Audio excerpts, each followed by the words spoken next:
اليوم يوم الانتقام منه في ساح الوغى، اليوم يوم الانتقام منه في ساح الوغى، اليوم يوم الغضبة، اليوم يوم الوثبة، فساعة الصفر أتت لسحق تلك العصبة، اليوم يوم الغضبة، اليوم يوم الوثبة، فساعة الصفر أتت لسحق تلك العصبة، والأرض تحت الأرجل غلت كغلي المرجل، فثار بركان الثرى يحصدهم كالمنجل، والأرض تحت الأرجل غلت كغلي المرجل، فثار بركان الثرى يحصدهم كالمنجل، ومن دمانا هدرت سيولنا. Wesh les gars, c'est Johnny. On reprend le dossier de désendoctrinement. Et aujourd'hui, une séance très spéciale, car ça va être la première séance noire. Le principe des séances noires, c'est que ce sont des séances sur l'athéisme. J'ai demandé à Basile pourquoi il faisait des séances sur l'athéisme. Il m'a dit que c'est parce qu'il ne supportait pas l'orgueil. Et en particulier chez les athées, il y a beaucoup d'orgueil et d'arrogance. Et il voit que le combat entre athées et croyants n'est pas équitable, c'est déséquilibré. Et donc pour équilibrer la balance, il a dit je vais balancer des arguments contre l'athéisme, non pas pour prouver qu'ils ont tort, mais parce qu'il a remarqué des failles dans leur doctrine, et il trouve ça dommage que ces personnes arrogantes et orgueilleuses ne soient pas attaquées sur ces failles. Il trouve ça dommage que les croyants n'attaquent pas les athées sur leurs failles, sur leurs points faibles. Et donc pour leur dégonfler leurs chevilles, il a dit j'ai voulu faire des séances noires sur l'athéisme. Donc j'ai lu les séances, c'est assez sévère, ça va être très douloureux pour les athées. Cette première séance, c'est la plus longue du programme, et ça va être un jour très sombre pour les athées. Ça va être un jour très sombre que nous allons marquer d'une pierre blanche.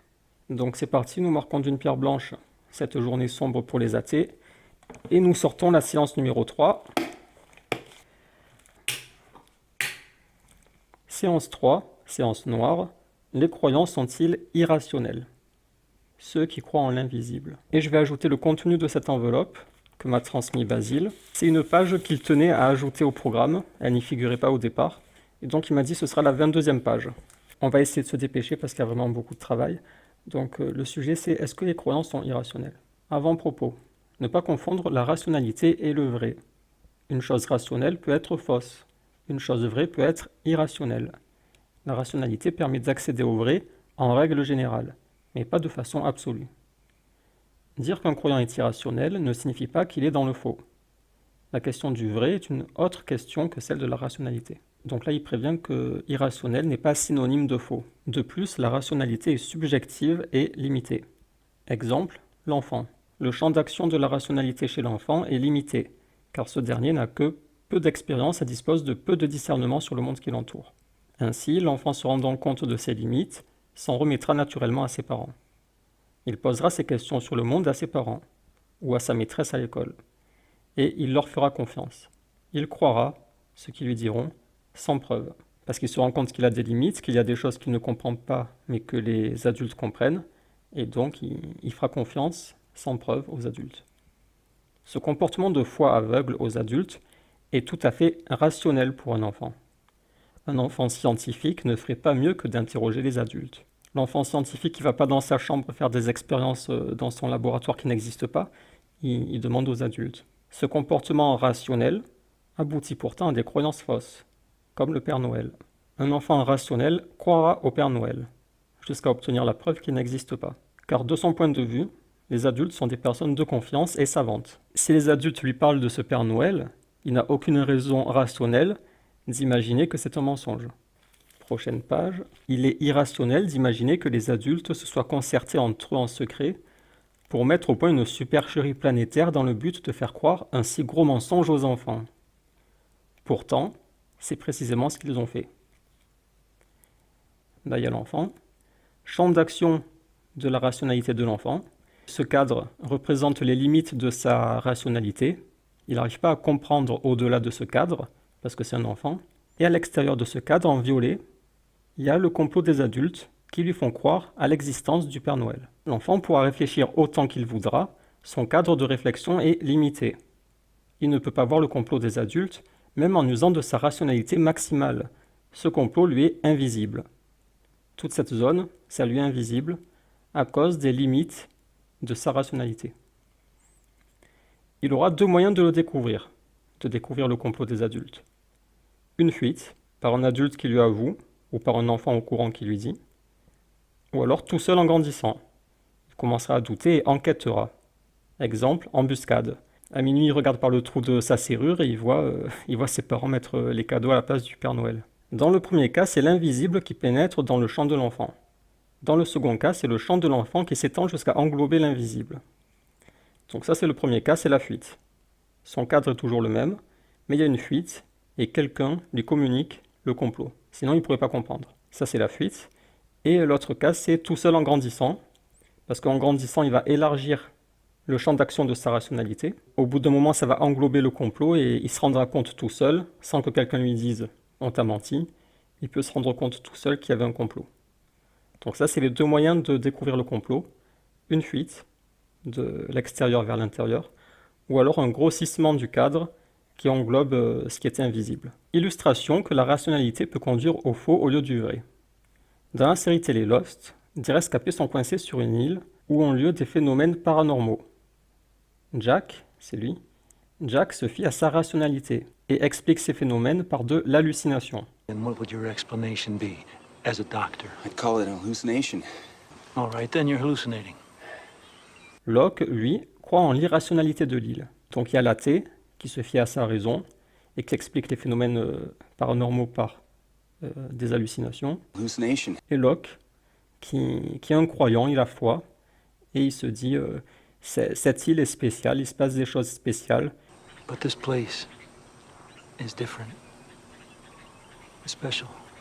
Et même si elles ne sont pas rationnelles, je les accepte. Et donc il développe une foi. I think that's why you and I don't see eye to eye sometimes, Jack. Because you're a man of science. Yeah. What does that make you? Me? Well, I'm a man of faith. Donc c'est l'athée rationnel contre celui qui a foi en de l'irrationnel. Why do you find it so hard to believe? Why do you find it so easy? It's never been easy! Il se trouve que Jack avait tort, et que l'île était réellement irrationnelle. Jack n'avait seulement pas accès à la logique interne de l'île.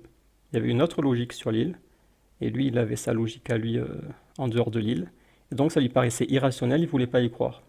Mais il a eu tort. Ce point sera développé dans la séance numéro 7. Mais Johnny, c'est un film, ça n'existe pas, ton exemple il est nul. Oui. Maintenant tais-toi. Lost est certes une fiction, mais il est difficile de trouver une illustration dans la vie réelle, étant donné que dès qu'un élément irrationnel est découvert, comme le complot du Père Noël ou la relativité du temps, il intègre immédiatement le cercle de la rationalité et n'est plus considéré comme irrationnel. En fait, on ne peut pas trouver d'exemple parce que dès qu'une chose irrationnelle est prouvée, hop, ça devient rationnel, ce n'est plus irrationnel. Exemple avec la relativité du temps. Le cercle, c'est la limite du champ de la rationalité avant Einstein, donc c'est la rationalité collective de l'humanité. Et la relativité du temps était à l'extérieur du cercle. C'était irrationnel d'expliquer à quelqu'un avant Einstein que le temps est relatif, plus tu bouges vite, plus le temps est ralenti. Il aurait dit c'est irrationnel, c'est n'importe quoi. Donc c'est à l'extérieur du cercle, et limite du champ de la rationalité après Einstein, il a augmenté la limite du champ de la rationalité, et ça inclut la relativité du temps qui aujourd'hui est rationnelle. Rationnelle parce qu'elle est prouvée. C'est pour ça qu'on ne peut pas trouver d'exemple dans la vie réelle de choses irrationnelles qui sont vraies, parce que dès qu'une chose irrationnelle est prouvée, ça devient hop, rationnel. Ce n'est plus irrationnel. Bon, il faut vraiment que j'accélère parce qu'après je me fais gronder, moi. Nous avons donc expliqué que la rationalité ne garantit pas le vrai, dépend du point de vue, à un champ d'action limité. Nous pouvons ainsi améliorer la question initiale. Les croyances sont-ils irrationnelles? Devient, du point de vue de l'adulte humain moyen, est-il irrationnel pour lui, dans le champ d'action de sa rationalité, de croire en la religion? Et là, vous voyez que c'est beaucoup plus complexe qu'il en paraissait. En améliorant la question, nous avons complexifié la situation et sommes sortis d'un manichéisme induit par la question d'origine. Au départ, c'était du oui-non, et là, on voit que ça dépend du point de vue, ça dépend du champ d'action, ça dépend s'il est adulte, enfant, c'est plus du oui-non. Nous comprenons que la réponse à la question dépend de plusieurs variables. Répondre est difficile car les êtres humains sont différents, ont des champs différents, et sont limités par les capacités limites de compréhension du cerveau humain. On a un autre schéma ici. Donc le grand cercle, c'est la limite du champ de la rationalité de l'être humain. C'est comme tout à l'heure. Donc là, il y a des humains avec des champs individuels différents. Il y en a qui vont comprendre plus de choses, moins de choses, ou les choses différemment. Ce sont des champs individuels. Et si tu ajoutes tout, ça donne la limite collective. Et au-delà de cette limite, il y a ce qui est improuvable, irrationnel, absurde, impensable, illogique, inaccessible. C'est une barrière et tu ne peux pas la franchir. Si tu la franchis, on va dire, tu es irrationnel. Pour rester rationnel, il faut rester à l'intérieur du cercle. Tout ce qui se trouve en dehors du cercle appartient au domaine de l'irrationnel. Quelqu'un qui croit en une chose illogique ou absurde en dehors du cercle, on dira qu'il est irrationnel car il a accepté une chose en dehors des limites du champ de la rationalité. Dans un raisonnement mathématique, dès lors qu'on arrive à une absurdité, une chose absurde, le raisonnement cesse aussitôt. Quelqu'un qui continuerait son raisonnement, malgré l'absurdité, on dirait qu'il est irrationnel et on rejetterait son résultat. Il est interdit de franchir le cercle sans tomber dans l'irrationalité. Qu'en est-il de la religion? La religion contient des éléments irrationnels, improuvables, absurdes, inaccessibles, illogiques et impensables. La séparation d'une mère en deux est quelque chose d'irrationnel. L'existence des djinns est improuvable. Un bébé qui parle à la naissance est une idée absurde. L'au-delà est inaccessible. Un poisson qui avale un humain est illogique. Le paradis est quelque chose d'impensable. Ainsi, la religion est irrationnelle, dans le sens où elle déborde du cercle. Bon, là, on est mal parti pour défendre les croyants. Mais Johnny, tu devais pas défendre les croyants contre les athées? Oui, oui. Maintenant, calme-toi. Un croyant croit ainsi en de l'irrationnel. Il est donc lui-même irrationnel. Il a franchi la limite de la rationalité humaine. Il est sorti du cercle. Là, c'est mal barré.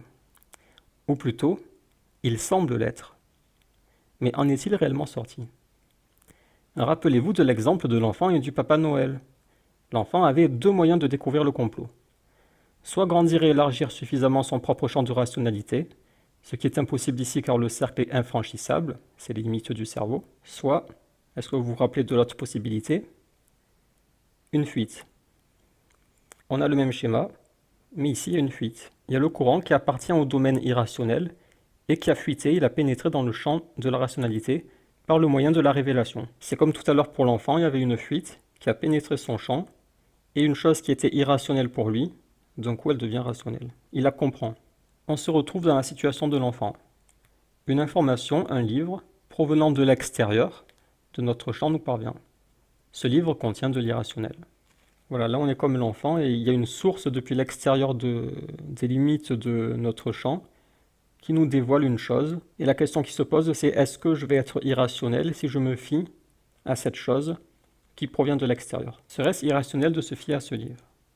Si l'on répondait oui à cette question, qu'il est irrationnel de s'y fier, alors de la même façon, l'enfant serait irrationnel lorsqu'il se fie à l'adulte qui lui révèle l'inexistence du Père Noël. Donc on ne peut pas répondre oui de façon catégorique. Ce livre contient de l'irrationnel, certes, mais étant donné qu'il provient de l'extérieur du champ, de la rationalité, l'irrationalité de son contenu n'est que la conséquence de son origine. Puisqu'il vient du domaine irrationnel, il n'y a rien d'étonnant à ce que son contenu soit irrationnel. On ne peut non plus pas répondre non à la question, car cela impliquerait qu'il serait rationnel de se fier à n'importe quel message irrationnel prétendant provenir d'un endroit inaccessible. Si tu dis c'est rationnel de s'y fier, le problème c'est qu'après il peut y avoir un autre livre et tu te dis ah ben lui aussi c'est rationnel de s'y fier, et sauf qu'il n'est pas rationnel de se fier à deux choses contradictoires. Il n'existe en réalité pas de réponse à cette question.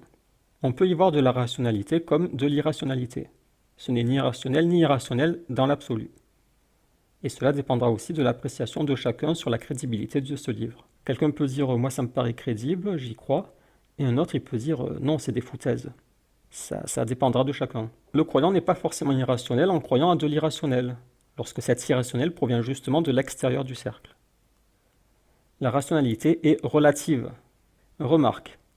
Souvent les athées imaginent un dieu spaghetti. Ouais, c'est fou cette histoire. Vous avez entendu parler de ce dieu spaghetti? Souvent les athées imaginent un dieu spaghetti pour se moquer des croyants. Croire au dieu spaghetti ou au dieu cochon pendu est en effet irrationnel, car ils ont été improvisés par l'imagination. Ils sont une invention depuis l'intérieur du cercle, à la différence du Coran qui provient pour le croyant de l'extérieur du cercle. Le Coran n'a pas été inventé, il a été révélé depuis l'extérieur du champ de la rationalité.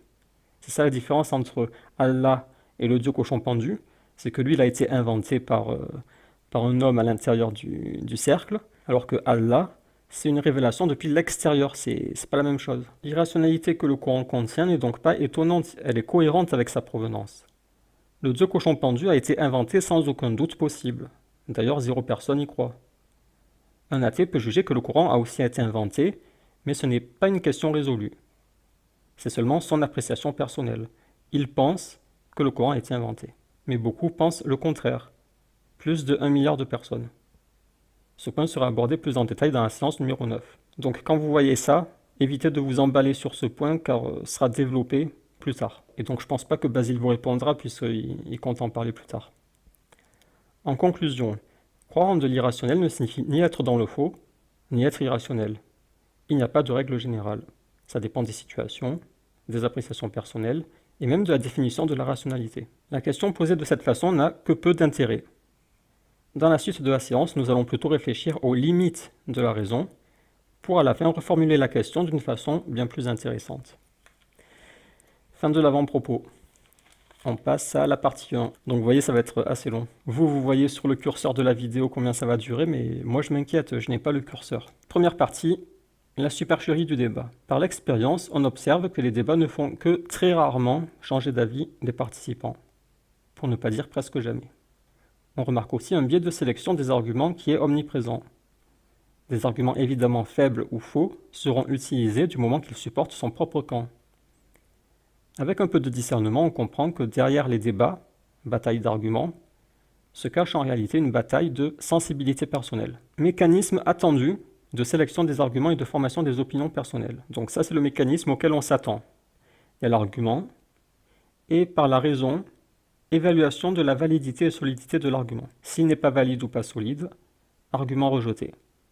Sinon, argument accepté. Ensuite, les arguments acceptés sont rassemblés, et il en sort formation de son opinion personnelle, et emploi de l'argument en débat. Donc vous voyez, au départ, il y a l'argument, il est traité par la raison, il y a un rassemblement d'arguments, et à la fin, on se dit « je suis de cet avis » parce que ces arguments sont valides. Et j'emploie ces arguments dans le débat. Ça, c'est le mécanisme attendu. Mais, dans la réalité, mécanisme réel de sélection des arguments et de formation des opinions personnelles, dans la réalité, c'est très différent. Il y a l'argument ici, et là, on n'a pas la raison, on a la sensibilité personnelle. À partir de cette sensibilité, se forme son opinion personnelle. Et donc, l'argument va être traité selon l'opinion personnelle, au lieu de, ici, la raison. Or, cette opinion a été forgée par la sensibilité personnelle. Et donc la question qui se pose, ce n'est plus l'argument est-il valide, mais l'argument va-t-il dans le sens de mon opinion personnelle?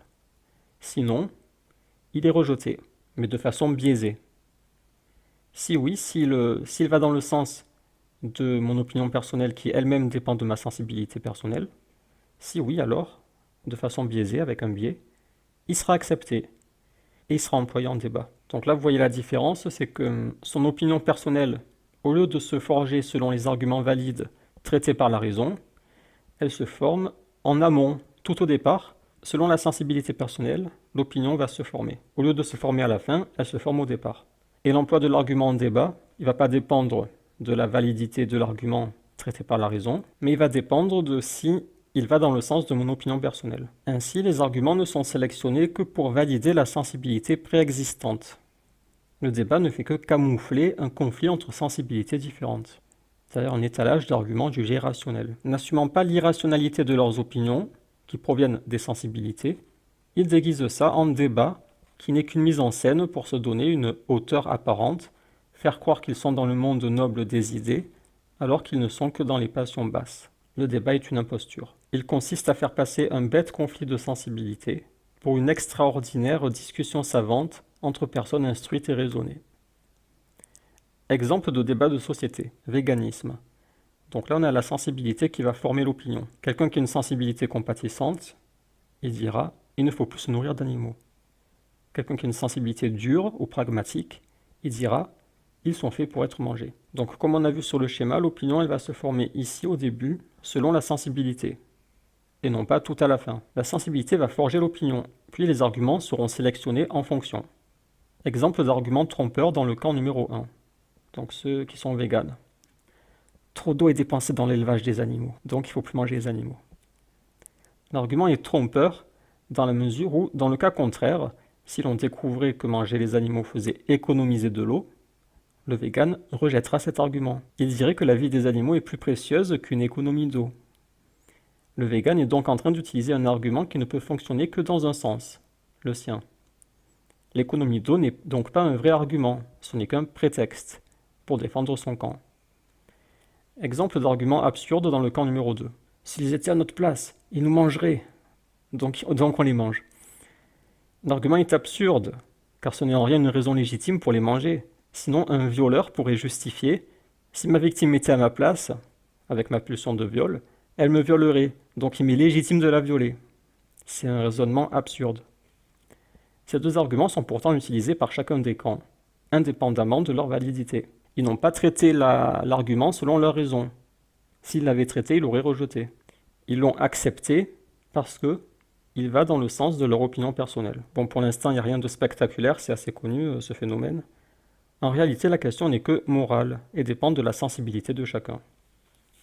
Immigration. Sensibilité altruiste, nous devons accueillir les immigrés. Sensibilité froide ou raciste, nous ne devons pas les accueillir. Le camp numéro 1 citera une étude qui dit que l'immigration rapporte économiquement à la France. Le camp numéro 2 citera une étude... Il est malin, Basile. Le camp numéro 2 citera une étude qui dit que l'immigration coûte à la France. Ces arguments sont trompeurs, dans la mesure où, s'il était prouvé respectivement pour chaque camp le contraire, alors aucun des camps ne changerait d'avis. S'il était prouvé à l'altruiste que l'immigration est coûteuse, il continuerait d'y être favorable. Idem pour l'autre camp. Ainsi, cet argument n'est pas un réel argument, mais un prétexte. Il en est de même sur les autres sujets de société, avortement, Europe, drogue, etc. Expérience de pensée. Prenons un individu au hasard appartenant à un camp sur un sujet de société. Demandons-lui d'exposer la totalité de ses arguments. Imaginons que par la suite, nous lui prouvions, de façon absolue, que l'ensemble de ses arguments sont faux. On s'attend alors à ce qu'il rejoigne le camp opposé qui détient les arguments valides. Or, observons sa réaction. Bon, d'accord, mes arguments sont faux, mais quand même, je suis contre. Nous observons qu'il campe toujours sur sa position, alors qu'il sait qu'il n'a pas d'argument. Appelons-le un campeur. Les campeurs ne font que camper. Il a dit « mais quand même, je suis contre », car sa sensibilité le pousse à être contre. Les arguments n'étaient depuis le début qu'un cache-misère. La misère qui était cachée, je suis un être de sensibilité et non pas de raison. En fait, ils n'assument pas être des êtres de sensibilité. Donc ils cachent derrière des débats d'arguments. Débat avec cache-misère. Donc ça, c'est la comédie. Ça. Gentlemen, veuillez commencer le débat. Je suis contre, parce que argument 1, et parce que argument 2, et argument 3, et il va continuer. Quant à moi, je suis pour. Vous remarquez, ils mettent des cravates. Quant à moi, je suis pour, parce que argument 1, et argument 2, et argument 3, etc. Maintenant, on va regarder le vrai débat. Débat brut, sans cache-misère. Ma sensibilité est ainsi. Moi, au contraire, j'ai telle sensibilité. Fin du débat. Ça, ce serait un vrai débat, ça. En fait, c'est ce qui est sous-jacent, ce qui est caché derrière les débats que vous voyez à la télé ou ailleurs. Pourquoi déguiser la réalité? Deux raisons sont évidentes. 1, parce qu'on aime convaincre autrui. Or, pour convaincre, il faut des arguments. Les arguments peuvent fonctionner, mais à condition que la personne n'ait pas encore rejoint de camp. Sinon, à partir du moment où le sujet est devenu un campeur, l'efficacité des arguments est presque nulle. S'il y a des indécis, ils peuvent être convaincus par des arguments. Deuxième raison évidente, par orgueil. L'être humain aime se sentir plus haut qu'il ne l'est. Dérouler un argumentaire est plus valorisant que de se résumer à de la sensibilité. Là, ils se sentent plus valorisés, là, ils se disent, tiens, j'ai ma cravate, je parle bien, j'ai des arguments raisonnés. C'est plus valorisant ça que d'arriver avec un t-shirt qui habille et dire ma sensibilité est ainsi. Plus valorisant que de se résumer à de la sensibilité, laquelle est davantage irrationnelle que rationnelle. Lui, on peut se dire il est irrationnel. Il se fie à sa sensibilité, c'est pas rationnel. Alors que lui, il est très rationnel, il a des arguments. Sauf qu'en vrai, il est comme ça. Mais il a tout déguisé derrière des cravates et de la rhétorique. Les débats sont des pièces de théâtre dans lesquelles des êtres médiocres, les humains, déguisés en nobles savants, font triompher devant un public non pas la vérité, mais la rhétorique, l'éloquence, les sentiments et émotions, les apparences. La vérité est la grande perdante de la plupart des débats. Et le statu quo en sera très souvent le résultat. Chaque camp ne fera que camper. Il campera sur sa position, car sa position dépend de sa sensibilité. Or, la sensibilité ne se change pas si soudainement. Le débat pourra cependant avoir un effet sur ceux qui étaient indécis. Ils rejoindront non pas la vérité, mais le camp de l'orateur le plus éloquent, convaincant, etc. Mais un débat n'est-il pas censé aider à discerner le vrai du faux? À s'approcher au mieux de la réalité, par confrontation d'arguments et accumulation d'activités cérébrales? Car oui, dans un débat, vous êtes plusieurs, vous confrontez des arguments, on se met à plusieurs cerveaux en activité. On devrait pouvoir s'approcher de la vérité. Le débat n'est-il pas censé aider à s'approcher au mieux de la réalité? Si le débat est une imposture, alors qu'en est-il de la réalité? On passe à la deuxième partie, Deuxième partie. Partie 2, la réalité ne compte pas. Nous avons vu que les opinions touchant à la sensibilité sont formées en amont de la rationalité. On pourrait imaginer que les débats puissent faire s'approcher de la réalité, or ce n'est pas le cas. C'est un peu comme si la réalité n'avait au fond pas vraiment d'importance, ou une importance bien moindre que ce à quoi on s'attendrait. Chacun s'enferme plutôt dans une réalité parallèle qu'il a créée. Dans la réalité du conspirationniste, les sionistes contrôlent le monde et sont derrière presque chaque événement important. Les chambres à gaz n'ont pas existé, bien sûr. Personne n'a marché sur la Lune. Ben Laden n'a rien à voir avec le 11 septembre. Il est innocent. Free Ben Laden. Les nuages d'avion sont des produits toxiques servant à nous empoisonner. Donc ça, c'est une réalité parallèle. Une autre réalité parallèle, dans la réalité de l'islamophobe, les frères musulmans sont en train de mener un plan de conquête globale en se servant du hijab comme d'un étendard politique et en apprenant aux musulmans la taqiyya. Dans la réalité de l'athée, la vie n'a pas de sens. L'univers est apparu par hasard de façon absurde, et une bouillie primordiale a engendré la vie de façon tout aussi absurde. Ça, ce sont des conceptions de la réalité différentes. C'est pour ça qu'il appelle ça des réalités parallèles. Dans la réalité du vegan, les carnistes sont des criminels, et les animaux sont les égaux des humains qu'il faut libérer de leur chaîne. Free poulet vache. Dans la réalité du scientifique, la lumière se propage dans l'éther instantanément. Puis, avec l'avancée scientifique, elle se propage plutôt avec une vitesse finie dans le vide. Les objets s'attirent entre eux selon telle formule. Puis selon plutôt cette formule. Puis selon cette formule, mais à condition d'être assez gros. En fait, la lumière est à la fois un corps et une onde. Et elle est attirée par la gravité, non plutôt par la masse. Ok, c'est la masse qui tord l'espace-temps qui lui-même dévie la lumière. Ou plutôt, la masse émet des ondes gravitationnelles. Les ondes gravitationnelles dévient les ondes lumineuses. Mais ça dépend dans quel univers bulle nous nous trouvons. Et de si le chat de Schrödinger est vivant. Bon, si vous ne connaissez pas le chat, laissez tomber. En fait, à chaque époque, le scientifique croit en une fausse description de la réalité, puisqu'à chaque fois ça change. Et les explications sont de plus en plus irrationnelles. On finit avec des chats morts-vivants dans des univers bulles. L'être humain, croyant ou pas, a sa propre conception de la réalité. Et chacun sera convaincu que sa réalité est la vraie réalité. Soulignons aussi que parmi les non-croyants, beaucoup ont des croyances irrationnelles. Exemple, horoscope. Il y a des personnes qui ne croient pas en Dieu, mais elles croient que selon la position des étoiles au moment où tu es sorti du ventre de ta mère, ton caractère sera ainsi, ou il va se passer cela dans ta vie. C'est complètement irrationnel, mais il y a des non-croyants qui croient en cette chose. Exemple, horoscope, télépathie, fantôme, homéopathie, théorie des cordes, etc. Ce sont des choses irrationnelles auxquelles des non-croyants croient. Et là, on a un sondage. Dites-moi pour chacun des phénomènes suivants si vous y croyez ou non.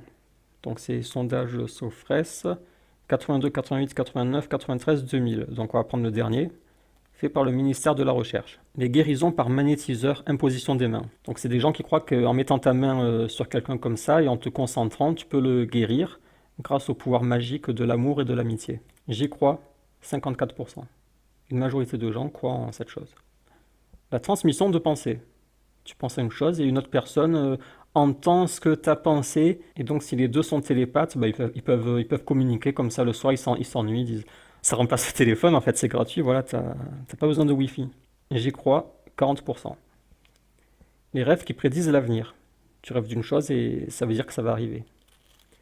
35% y croient. L'explication des caractères par les signes astrologiques. Voilà, je suis têtu parce que je suis né tel mois, et donc je suis bélier. Comme le bélier est têtu, je suis têtu. Voilà, c'est des trucs comme ça. 33% y croient. Les envoûtements, la sorcellerie, 21%.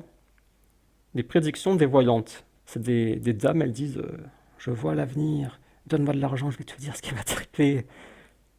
18% y croient. Les prédictions par les signes astrologiques, les horoscopes. Ça veut dire t'es né Sagittaire, Et donc, demain, tu vas rencontrer l'âme sœur, la femme de ta vie. 18% y croient. Les passages sur Terre d'extraterrestres. 17%. L'inscription de la destinée dans la ligne de la main. Dans la main, il y a des traits. Ils disent, là, il va t'arriver un truc, là, tu vas te marier, là, tu vas mourir. Bon, ils évitent de dire tu vas mourir parce que le but, c'est que la personne soit satisfaite de la séance de voyance quand même. 17% y croient. Il y a 17% des gens qui croient que dans ta main, il y a marqué ce qui va t'arriver. 17%. Les tables tournantes. C'est des tables, elles deviennent folles et elles se mettent à tourner toutes seules. Ne demandez pas dans les commentaires. 15% y croient. Les fantômes, les revenants. C'est des morts, mais ils reviennent sur la terre, ils font ouh. 13% y croient. Avoir des croyances irrationnelles et vivre dans sa propre réalité n'est pas l'apanage des croyants. Ça ne concerne pas que les croyants. À peu près tout le monde a des croyances irrationnelles. Chacun se forme son cocon virtuel de réalité, dépendant de ses propres sensibilités et croyances. Le cocon d'un athée contiendra peut-être moins de croyances, mais il contient tout de même une vision spécifique du monde et de la vie, une vision non prouvée. Une supériorité de la réalité du musulman sur celle des autres, c'est que la sienne de réalité, il ne l'a pas inventée. Les autres, ils l'ont inventée, ils se disent « moi je crois ça, je pense ça, je trouve ça logique, ça me plaît ». Le musulman ne l'a pas inventé. Les musulmans ne font que suivre le livre. Alors que les autres improvisent eux-mêmes leurs croyances selon leur sensibilité. Beaucoup s'imaginent un au-delà selon ce qu'ils aimeraient qu'il soit. Et ils se mettent à croire en ce qu'ils ont choisi. Ils n'ont pas suivi un livre, ils ont choisi eux-mêmes. Ils se mettent à croire en ce qu'ils ont choisi que l'au-delà serait. Et cela sans s'appuyer sur rien. Aucune preuve, aucun livre. Sourate 68, verset 37-38. Ou bien avez-vous un livre dans lequel vous apprenez qu'il y a pour vous ce que vous choisissez? Ils choisissent eux-mêmes ce qu'ils aimeraient que l'au-delà soit, mais ils n'ont pas de livre dans lequel ça leur a été enseigné. C'est tout seul, ils imaginent. Ils se disent après la mort, je vais rejoindre ma famille, mais c'est écrit nulle part. Nous venons d'expliquer que l'être humain n'est pas réellement en quête de vérité, mais le plus souvent dans une démarche de validation de ses sensibilités. La réalité n'a pas autant d'importance que prévu. Ça, c'est important parce que souvent on pense que les gens cherchent la vérité, la réalité, mais en vrai, c'est une fausse idée. La réalité a en fait très peu d'importance. De plus, l'irrationalité n'est pas présente que chez les musulmans. Chacun croit en des choses non prouvées ou absurdes. L'athée va tâcher de limiter au maximum son irrationalité, ainsi il rejettera toute chose non prouvée. Mais souvent, l'athée se mettra ensuite à croire au hasard de l'apparition de l'univers, à l'absurdité de la vie, à des théories scientifiques, qui sont des croyances. Il croira qu'un hasard magique a provoqué l'univers, et qu'un autre hasard mystérieux a formé la vie. Ces choses ne sont pas prouvées et peuvent être considérées irrationnelles par un non-athée, tout comme la croyance en Dieu peut être jugée irrationnelle par un athée. Mais une chose plus inquiétante est en train de se passer chez l'athée. C'est qu'il a placé toute sa confiance en sa raison. Troisième partie. Bon, ça avance lentement mais sûrement. Partie 3. Mon cerveau, mon ennemi. Malgré ses incroyables capacités, la faillibilité du cerveau n'est pas à démontrer. Elle est notoire. Par exemple, il est connu que le cerveau est pollué par d'innombrables biais perturbant le raisonnement. Le raisonnement est fortement perturbé, mais pas seulement, les sens également. Le cerveau est connecté au corps, et les sens du corps sont bridés et perturbés. Ma perception est bridée. Je suis incapable de voir certaines longueurs d'onde et d'entendre certaines fréquences sonores. Je ne peux pas voir les ultraviolets ou les infrarouges. Je ne peux pas entendre les ultrasons ou les infrasons. Ainsi, mon cerveau qui traite les informations transmises par mon corps bridé sera lui-même bridé et me donnera l'impression que ces choses, lumière, son, n'existent pas. Mon cerveau va me donner l'impression que la réalité se limite à ce que je perçois. Or, la réalité continue au-delà des limites de mes sens. Perception des couleurs par le chat. Donc lui, il voit certaines longueurs d'onde, et l'être humain, il a un autre spectre. Il voit d'autres lumières. Des animaux peuvent voir les ultraviolets alors que les humains ne les voient pas. Il en va de même pour les autres sens, ils sont bridés par le corps. Et on peut y ajouter les émotions, qui elles aussi sont bridées. Ou même d'autres émotions non humaines, que nous ne pouvons pas ressentir. Comme quand on est un bébé, on ne ressent pas certaines émotions. Et il y en a d'autres qu'on ressent et qu'on ne ressent pas en étant adulte. Ma perception est limitée par mon corps humain, qui va m'empêcher de voir ce qui est très petit ou très grand. Je ne peux voir certaines choses, microbes étoiles, qu'à l'aide d'outils ultra sophistiqués. Mais ces outils sont eux-mêmes limités par l'avancée technologique ou la physique. Je n'ai finalement qu'un point de vue ultra restreint et limité par mon corps, par mon cerveau, par mon univers, théorie des multivers, par ma dimension, théorie des cordes. D'après la théorie des cordes, il y a plusieurs dimensions qui ne nous sont pas accessibles. Pendant que je vous parle, vous avez des gens qui travaillent au LHC, qui comptent leurs particules pour voir s'il n'y en a pas qui se tirent dans d'autres dimensions. C'est vrai. Je n'ai en plus accès qu'à une petite partie de mon univers. Katie Mack, astrophysicienne, qui a dit « La matière visible ne représente que 5% de notre univers ». Et là, il y a un schéma. Donc la matière visible, elle est ici, 5%. Et après, tu as 27% de matière noire. C'est de la matière invisible. Elle est là, mais on ne la voit pas. Et tu as 68% d'énergie sombre. Elle aussi, elle est inaccessible. C'est pas prouvé, c'est une théorie, mais c'est la théorie actuelle. Donc on a vu que la perception était bridée, maintenant on va voir que ma lucidité est bridée. Souvenez-vous quand vous étiez enfant, aviez-vous la même lucidité qu'aujourd'hui? Non, car la lucidité augmente avec l'âge, puis diminue avec la sénilité. Durant ma vie, je vais ainsi atteindre un pic de lucidité. Or, ce pic, il est infranchissable. La lucidité humaine est limitée par les capacités cognitives du cerveau. Je n'ai pas une lucidité complète sur le monde. Je n'ai qu'une lucidité bridée. Et je ne m'en rends pas compte. Tout comme lorsque j'étais enfant, je ne me rendais pas compte. Quand on est enfant, on ne se dit pas je comprends mal le monde ». Mais c'est en grandissant, tu te rends compte que quand tu étais petit, tu comprenais mal le monde. Tu avais moins de lucidité. Tout comme une poule ne se rend pas compte que sa lucidité est bridée. La poule, elle se dit pas tiens, il me manque de la lucidité. Pour elle, c'est le maximum. Elle se dit bah ouais, il n'y a pas plus. En fait, elle se dit même pas il n'y a pas plus. Elle a si peu de lucidité qu'elle n'arrive même pas à raisonner. Avec une lucidité bridée, à un niveau indéterminable, on ne sait pas à quel niveau on est bridé en fait. Peut-être à 1%, qui sait. Comment puis-je être certain d'avoir une vision exacte de la réalité? Comment savoir que je ne suis pas comme une poule? Donc on a vu la perception est bridée, la lucidité est bridée, mon raisonnement est bridé. De la même façon, mes raisonnements sont bridés par les limites du cerveau. Mon cerveau m'empêche d'accéder à certains raisonnements. Imaginez un animal. Voilà, si la poule a essayé de raisonner, elle va être très limitée. Il m'impose aussi une vitesse limite de raisonnement. Il m'empêche de produire plusieurs raisonnements à la fois, etc. Mon raisonnement est aussi bridé par mes connaissances, mon vocabulaire, mes connecteurs logiques, etc. Perception, lucidité et raisonnement sont donc bridés. Mais pas seulement. Ils sont aussi perturbés. Donc là, on a vu que tout était bridé, maintenant on va voir que tout est perturbé. Ma perception est perturbée. Mon cerveau peut me faire voir des choses qui n'existent pas. Exemple, illusion d'optique, hallucination, un rêve. Hallucination, ça peut être visuel ou ça peut toucher les autres sens. Tu peux avoir une hallucination auditive, les acouphènes. Ceux qui ont des acouphènes, ils entendent un bourdonnement, mais ce bourdonnement, il n'existe pas. C'est que dans leur tête, c'est fabriqué par leur cerveau. C'est leur perception qui est perturbée. Ils entendent des choses qui n'existent pas, comme certains schizophrènes. Donc là, on a un exemple d'illusion d'optique. C'est tu fixes le point et tu t'approches ou tu recules et tu as l'impression que ça tourne autour. Tu as l'impression que les roues tournent. C'est ton cerveau qui perturbe ta perception. Il y a les hallucinations, là, il a mis un oasis, et les rêves. Quand tu rêves, tu vois des choses, mais elles n'existent pas. Pire, il peut me donner l'impression, selon les athées, que mon âme sort de mon corps. Expérience de mort imminente, projection astrale. Ça, c'est certains qui sont dans le coma ou qui ont des accidents, ils se voient sortir de leur corps. Et de façon très crédible, ils disent « ce que j'ai vu en sortant de mon corps, c'était très réel, ça n'a rien à voir avec les rêves, c'était vraiment comme la réalité ». Projection astrale, pareil. Selon les athées, bien sûr, ce sont des hallucinations. C'est la perception qui est perturbée par le cerveau. Le cerveau peut te donner l'impression que tu t'envoles et tu sors de ton corps. Mon cerveau peut aussi me cacher des choses qui existent. Exemple, effet Troxler, effet Lubbow. Et là, il y a 3 schémas. Alors ça, c'est l'effet Troxler.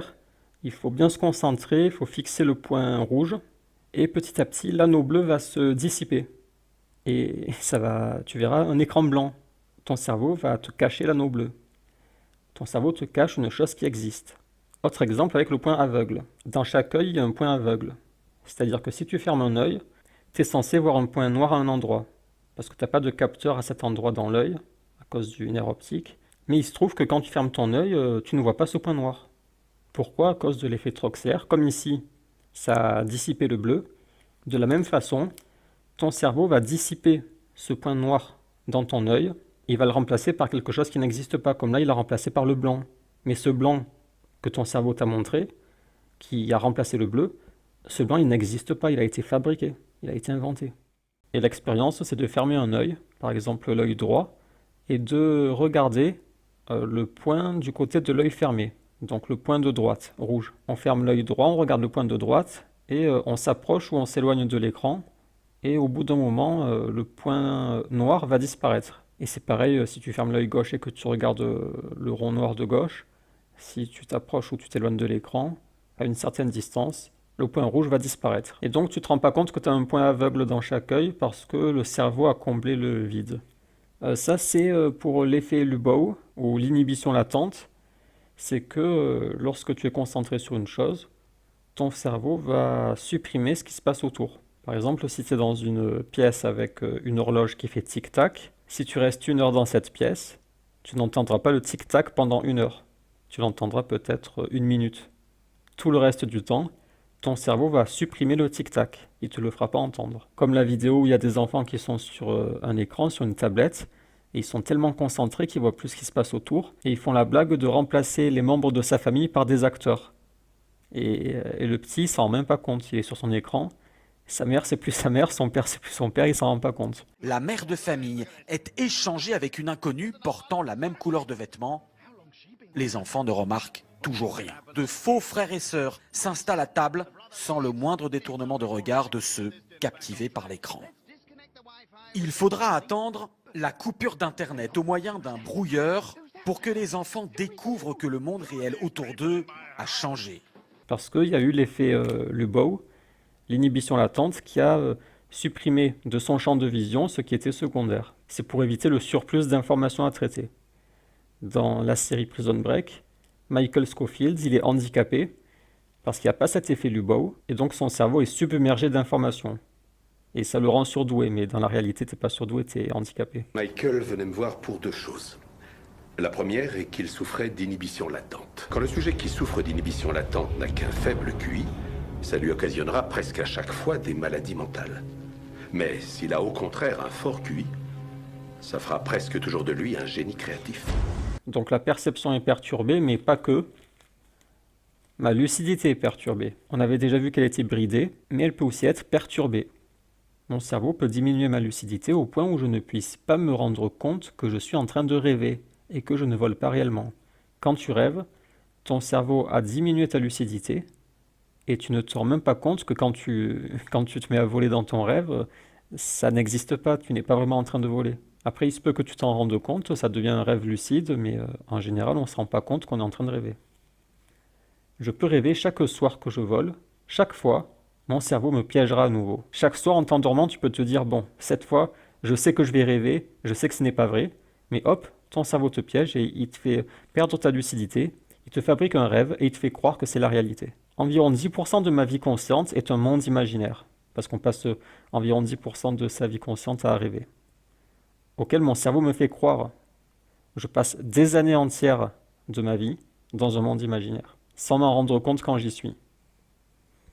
Même éveillé, ma lucidité peut également baisser drastiquement lorsque j'éprouve des sentiments. En éprouvant l'amour, je ne vois plus qu'une image idéalisée de la personne. L'amour rend aveugle. En éprouvant de la jalousie, je peux dire des choses que je ne pense pas vraiment.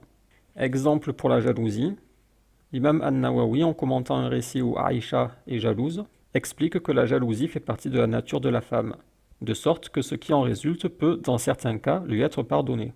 An-Nawawi dit « Au point où Malik et d'autres savants de Médine ont dit que le had tombe d'elle, n'est pas appliqué, quand elle accuse son mari d'adultère par jalousie. Une femme dit mon mari m'a trompé à cause de sa jalousie, elle n'est pas punie pour calomnie, d'après Malik. Malik a argumenté en citant un hadith du prophète. La femme jalouse ne sait pas discerner le sommet de la vallée de son bas. La femme jalouse, elle voit plus les choses correctement. Son esprit est brouillé. Sa lucidité est perturbée. La perte de lucidité peut aller encore plus loin. Lorsque je suis en colère, mon cerveau peut diminuer ma lucidité au point de me faire des choses que je ne veux pas réellement faire. Exemple, crime passionnel. Tu es tellement en colère, tu contrôles plus ce que tu fais, et tu tues ton mari, et une fois qu'il est mort, tu dis « Qu'est-ce que j'ai fait ?» Ce qui s'est passé, c'est que ta lucidité a été perturbée, ton cerveau a brouillé ta lucidité. Mon cerveau peut aussi, durant mon sommeil, réveiller mon corps sans me rendre ma lucidité. Je me mets ainsi à faire des choses que je ne veux pas réellement faire. C'est le somnambulisme. Lorsque je consomme de l'alcool, mon cerveau peut brouiller ma lucidité. C'est l'alcoolisme. Et encore une fois, je peux faire des choses sans le vouloir. Tu te contrôles plus. Mon cerveau me rend faible en présence d'une pulsion. Il peut inhiber ma lucidité. Je peux par exemple violer une personne par pulsion sexuelle puis le regretter. Mon cerveau peut me rendre dépendant de certaines choses, même qui me sont nocives. C'est-à-dire qu'il va me forcer à faire des choses que je ne veux surtout pas faire, comme fumer. Fumer tue, c'est écrit en gros, mais si je commence à fumer, mon cerveau va me créer une dépendance et il va me forcer à fumer alors que je ne veux pas fumer. Donc on a vu que la lucidité était perturbée et maintenant le raisonnement. Mon raisonnement est perturbé. Le cerveau est truffé de biais cognitifs. Wikipédia en anglais en dénombre 196. 125 biais de décision, croyance, comportement, 29 biais sociaux, 42 biais de mémoire. Certains biais peuvent fausser le raisonnement ou l'appréhension de la réalité. Exemple, le biais de confirmation. Mon cerveau va me faire davantage prendre en considération ce qui confirme ma croyance. Ce qui contredit ma croyance peut carrément être supprimé par mon cerveau. C'est la dissonance cognitive. Je peux ainsi être empêché de voir la réalité. Donc ça, c'est un biais cognitif qui perturbe le raisonnement. Effet de halo. Mon cerveau va m'empêcher de faire des nuances et va généraliser mes premières impressions. Une personne sur qui l'on a un a priori positif ou négatif, on retiendra davantage de lui, ce qui confirme notre a priori. Ainsi, un raciste ne retiendra pas toutes les fois où il a vu des Arabes faire des bonnes actions. Il ne retiendra que le mauvais. La réalité m'est ainsi brouillée. Je ne retiens pas le positif et négatif à égalité, mais mon cerveau fait un tri. Il va sélectionner selon ma première impression. Troisième exemple, le biais du survivant. Mon cerveau va me faire généraliser à partir d'un échantillon qui a survécu à un certain processus de filtrage, et donc qui n'est pas représentatif.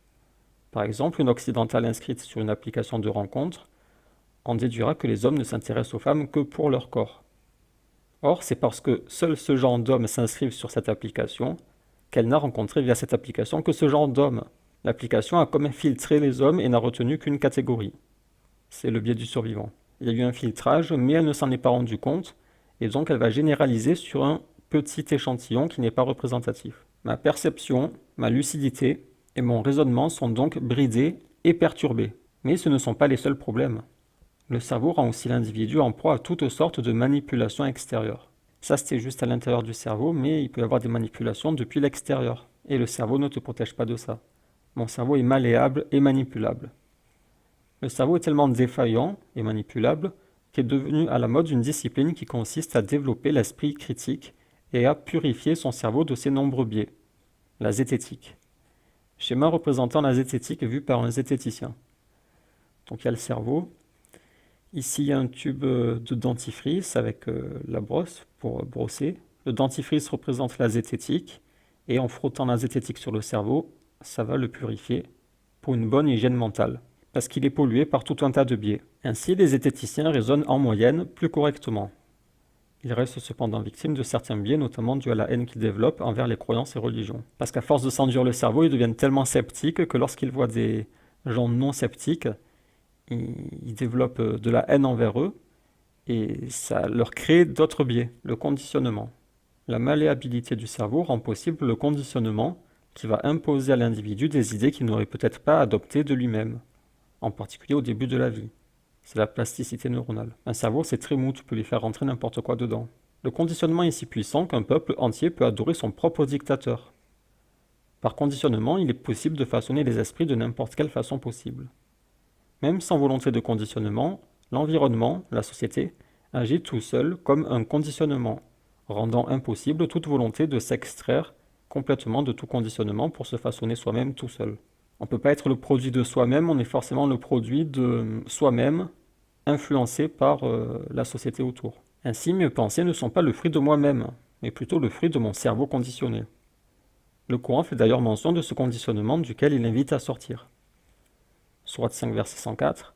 Et quand il leur est dit « Suivez ce qu'Allah fait descendre », ils disent « Non, nous suivons ce sur quoi nous trouvons nos pères, même si leurs pères ne comprenaient rien et n'étaient pas guidés. » Donc là, ils sont conditionnés, ils disent « Non, on va plutôt suivre ce sur quoi on trouve nos pères, parce qu'ils ont été éduqués par leurs pères, c'est le conditionnement, et ils ne veulent pas en sortir. » Et donc là, le Coran fait méditer sur le conditionnement, en rappelant que ceux qui t'ont conditionné, peut-être avaient-ils tort.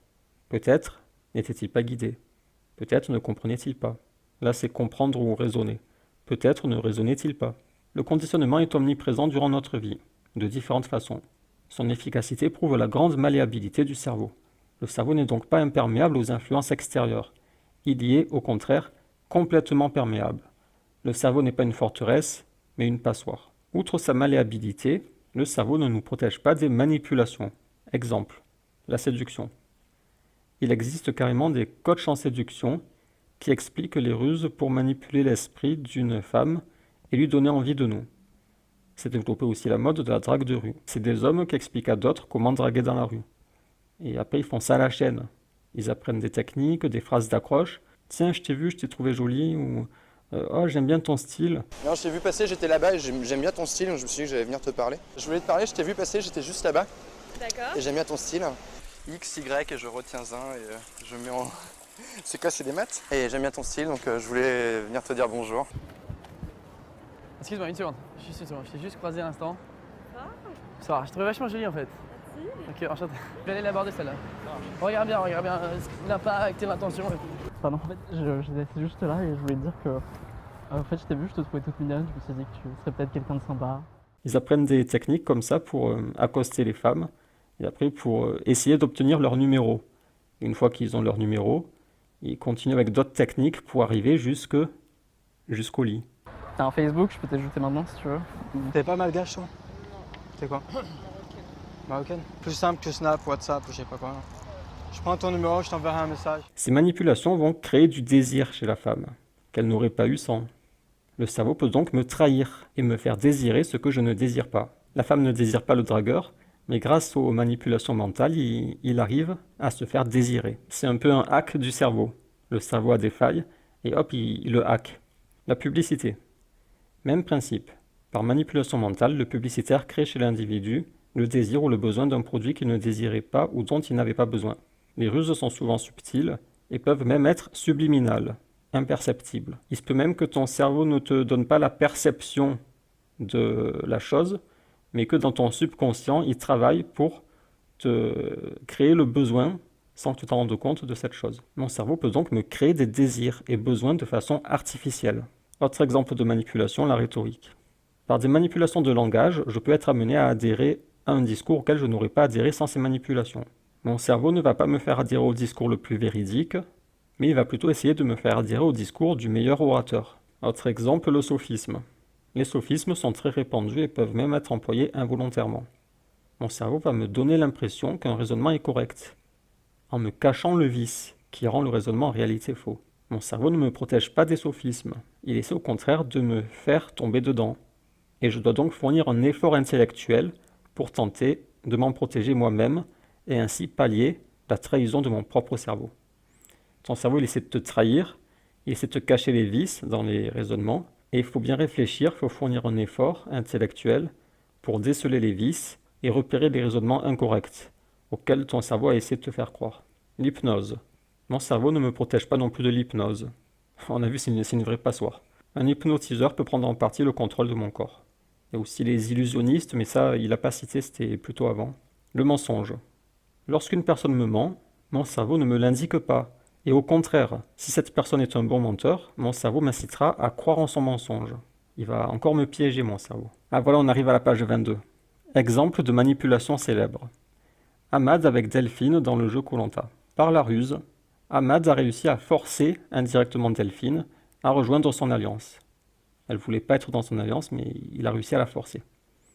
Il a implicitement fait croire à Delphine que si elle n'intégrait pas son alliance, alors elle était menacée d'élimination, alors qu'elle ne l'était pas. Delphine ne voulait pas rejoindre son alliance, mais son cerveau l'a forcée à le faire par un mécanisme psychologique de survie. Il a réussi à déclencher un mécanisme de survie dans son cerveau. Ahmad a ensuite joué de séduction sociale pour dresser le cerveau de Delphine de sorte à ce qu'elle l'apprécie et lui fasse confiance. Après, elle s'y est attachée. Pouvoir, attachement, ça fait penser à quelque chose. Syndrome de Stockholm. Ahmad a su jouer des failles du cerveau de Delphine pour en faire sa captive mentale. Il a ainsi pu la faire voter contre un candidat contre qui elle ne désirait pas voter. Elle ne voulait pas voter contre le Tahitien, mais elle a quand même voté et plus tard elle a regretté. Quand on a fait la connerie de voter contre T. Parce qu'il faut savoir que nous, on voulait pas voter T. Les indices de la manipulation de Ahmad étaient visibles. Le téléspectateur les voyait. Mais Delphine était empêchée de les voir par son cerveau qui les lui camouflait. De l'extérieur, c'est facile à voir, mais de son point de vue, tout était brouillé. Son cerveau lui cachait tout. Le jour où Ahmad l'a éliminé, parce qu'en fait il a trahi après, c'était juste un pion. Le jour où il a éliminé, le syndrome de Stockholm a cessé. Il n'y avait plus le mécanisme de survie puisque elle était éliminée du jeu. Le cerveau de Delphine a interrompu son mécanisme de survie, car Delphine était éliminée, morte. La survie était finie.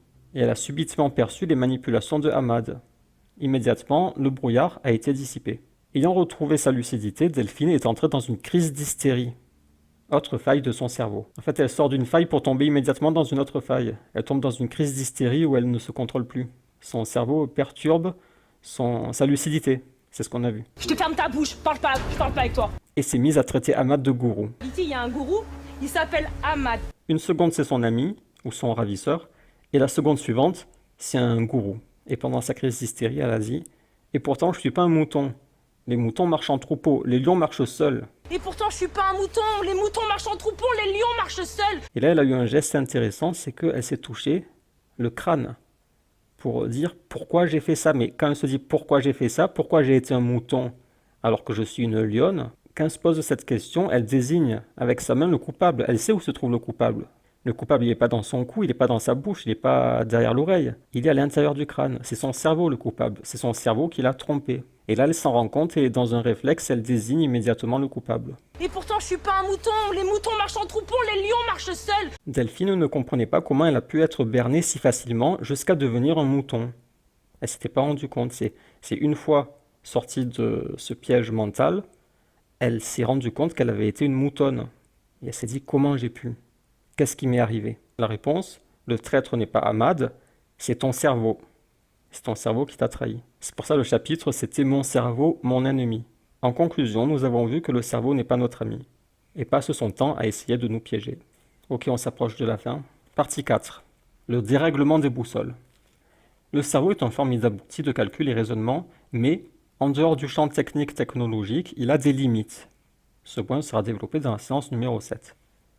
Il permet de résoudre une équation, mais ne permet pas de répondre à des questions d'ordre moral, politique, philosophique, métaphysique, religieux. L'avortement est-il moralement acceptable ? Comment organiser la société ? Que faire d'un meurtrier ? Faut-il légaliser l'alcool ? Le bien et le mal existent-ils ? Que sont-ils ? Quel est le but de l'existence ? Le cerveau ne permet pas de répondre à ces questions. La preuve, c'est la multiplicité des opinions. Sur chaque question de ce type, il existe une grande quantité d'opinions différentes. Chacune de ces opinions étant déduite par le cerveau. Deux individus peuvent raisonner aussi fort qu'ils veulent, ils ne tomberont pas d'accord.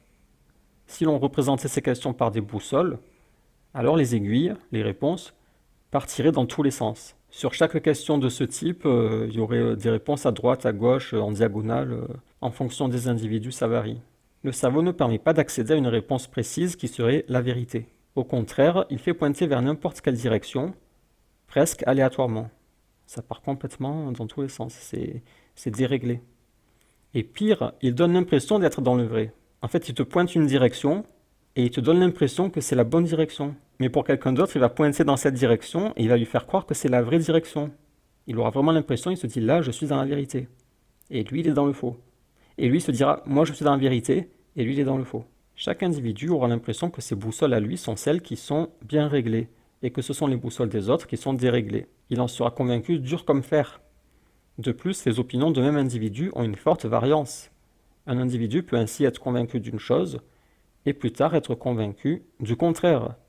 C'est le phénomène de conversion, pas seulement religieuse. Par exemple, un carniste peut devenir végane, un antiraciste peut devenir raciste. Ainsi, non seulement l'individu croira être dans le vrai, mais il va au cours de sa vie changer d'opinion, et chaque fois croira de nouveau être dans le vrai.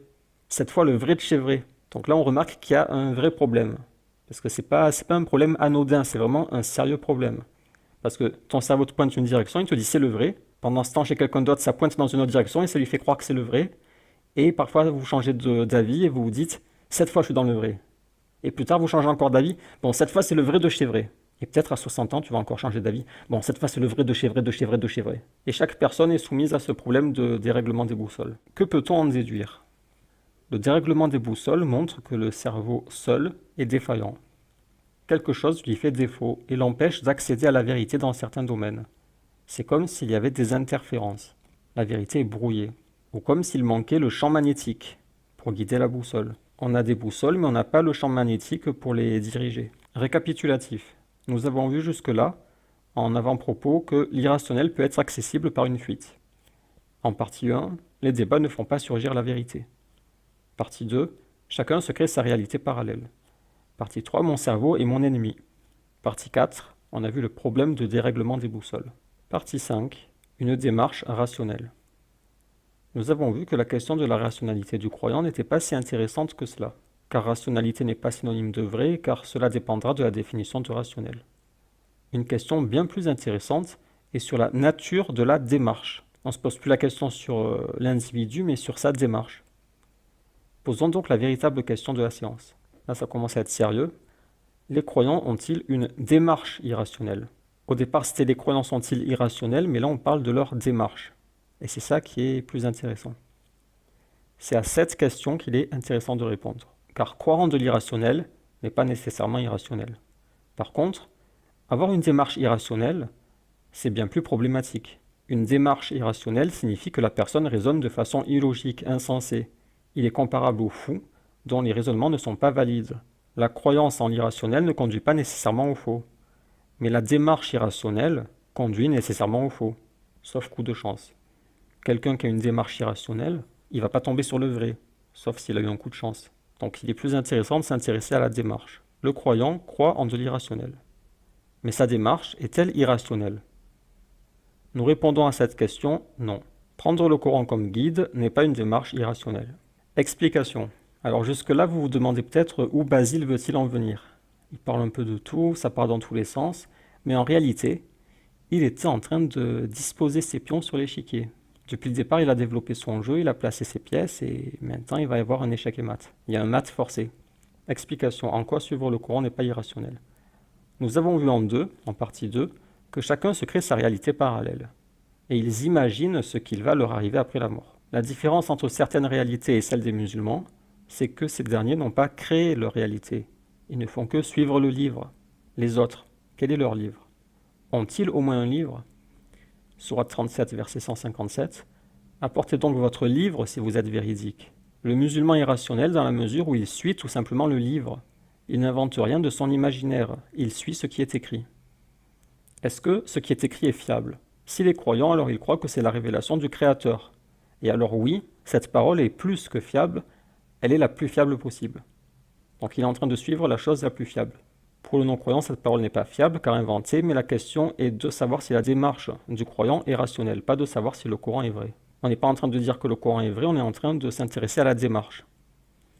Le musulman ne crée donc pas sa réalité, il suit seulement le livre. Et pas n'importe quel livre, le plus fiable.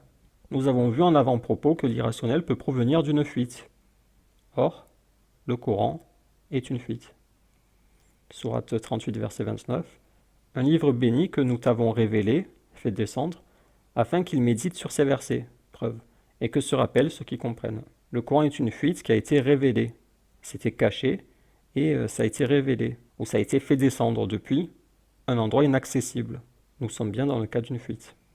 Nous avons vu en partie 4 qu'il y avait un problème de dérèglement des boussoles, et que même en se concertant lors de débats, accumuler l'activité de plusieurs cerveaux n'y aide pas. On l'avait vu en partie 1.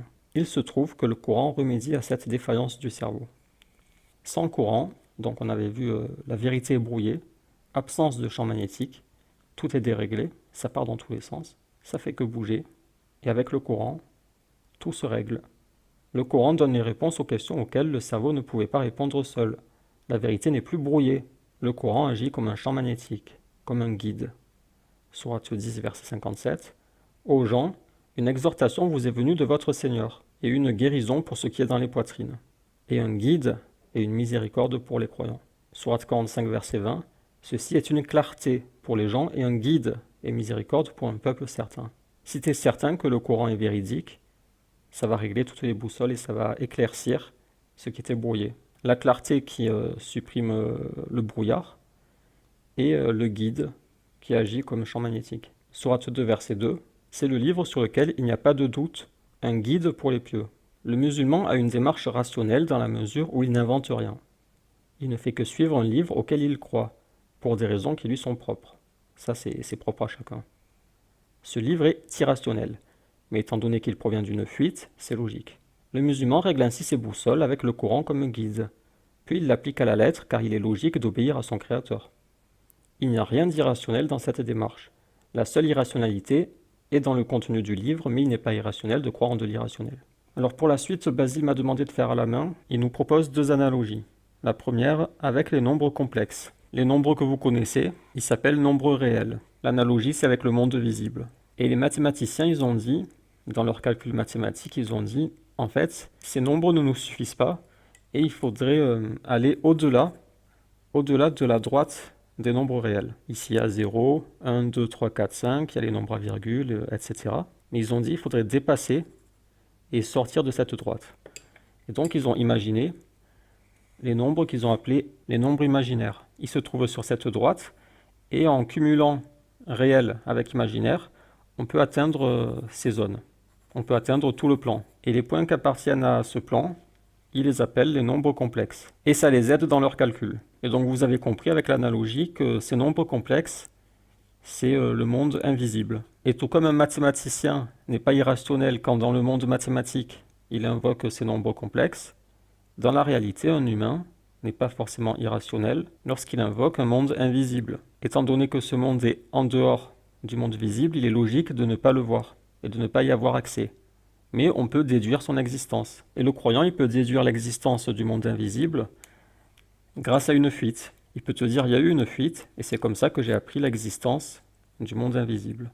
Et cette fuite, dans l'analogie, elle se situerait ici. Il y a un point d'intersection entre les réels et les imaginaires. Car le chiffre 0, c'est à la fois un réel et à la fois un imaginaire. Et donc c'est par ici qu'il a pu y avoir une fuite. Donc le musulman, il est dans le monde réel, et au bout d'un moment, il y a une fuite. Hop, c'est le monde invisible qui pénètre dans la réalité par le moyen de la révélation, et donc il en déduit l'existence du monde invisible. Il comprend qu'il n'y a pas que la réalité visible, mais que ça continue après. Première analogie avec les nombres complexes, les réels, les imaginaires et les nombres complexes. Tout nombre complexe x est la somme d'un nombre réel et d'un nombre imaginaire. Si on se limite au monde visible, les réels, nous n'avons qu'une droite au lieu du plan entier. Ça que cette droite. Mais les mathématiciens, ils ont besoin de tout le plan pour faire leurs calculs. L'humain est coincé sur la droite des réels. Il n'a aucune information sur le reste du plan. Il y a cependant un point d'intersection entre les deux droites. Le nombre 0 est à la fois un réel et un imaginaire. L'humain, coincé sur la droite des réels, a accès au domaine imaginaire par ce point. Il peut donc être assimilé à la fuite. Voilà, ici on a un point de fuite, et ça correspond à la révélation depuis le monde invisible sur la droite des réels. Le courant peut fuiter du monde complexe vers le monde réel, par le biais du nombre 0. Le nombre 0 est le pont entre les deux domaines, car 0 appartient aux deux domaines. Le nombre 0 correspond au moment de révélation.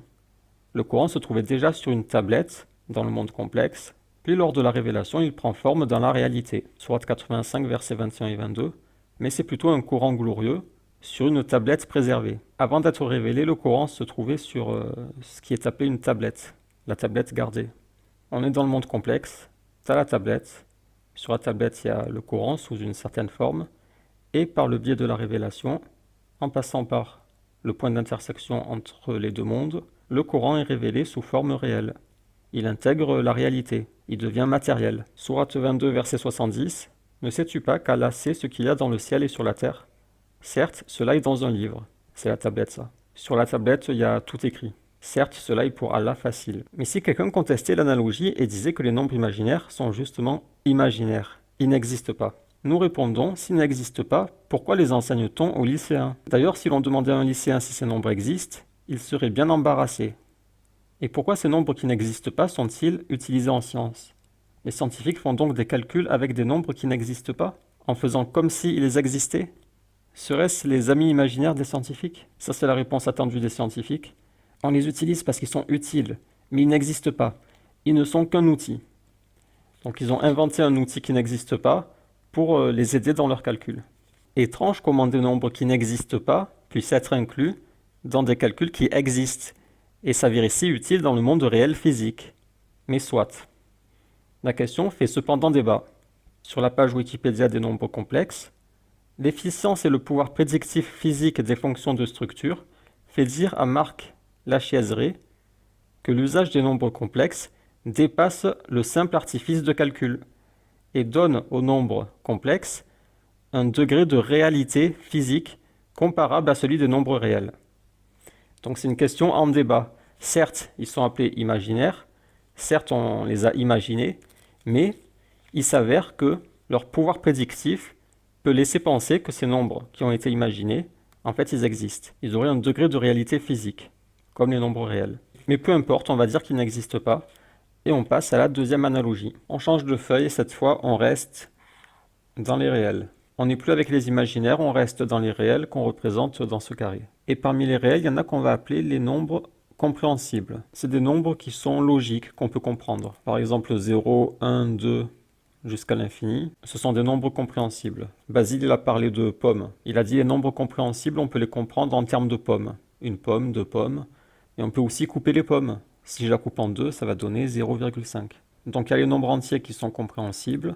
Il y a les symétriques, les nombres négatifs, eux aussi sont compréhensibles. On comprend qu'au moins 2, c'est quand tu as deux pommes et on te les retire. Donc il y a les entiers, les nombres à virgule, 18,13. C'est un nombre compréhensible.